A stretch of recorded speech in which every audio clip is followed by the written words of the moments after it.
He says that you have not because you ask not. Say that.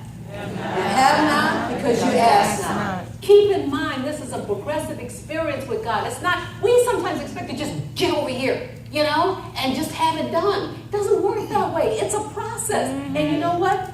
I get a little serious and I forget to smell the roses along the way, okay? So you want to do that because it makes it a lot more fun. We're building a temple. Hallelujah. A holy temple. Yes. And that temple is where you and God reside together.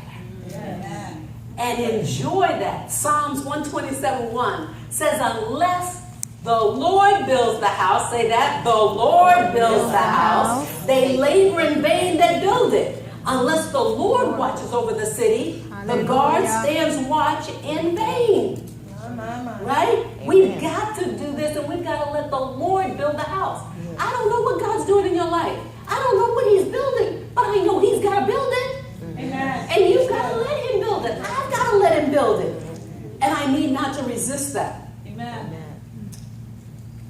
There are many patriarchs of old that have gone through a portion where they had the promise, but it had not been fully materialized. But yet they went on and they didn't quit and they didn't give up. So just because you haven't seen it, don't let that stop you. He'll show it to you when it's time. Until then, he may ask you to walk in faith. He might give you a glimpse. He might give it through somebody else.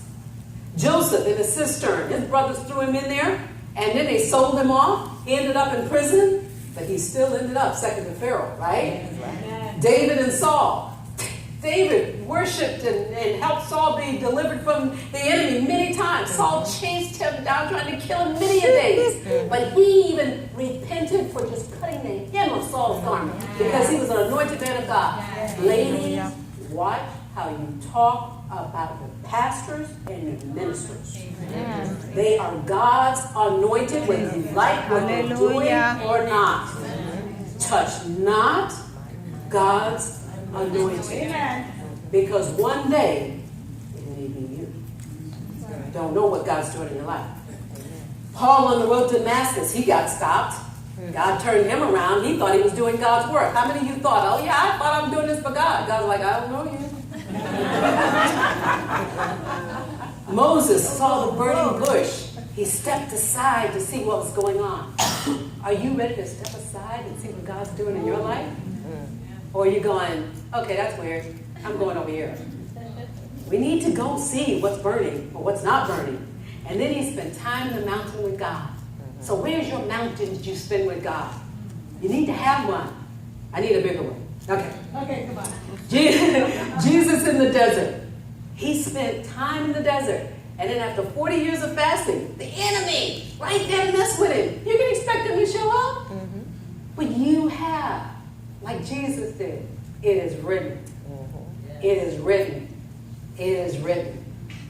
So don't let that cause you to fear.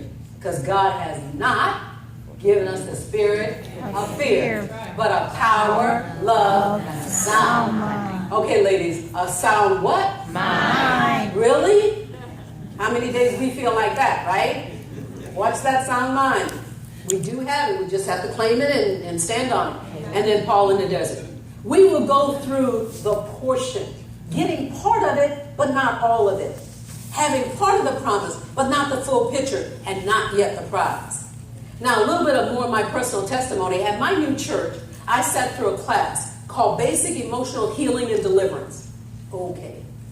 Well, with my background, I said they're gone.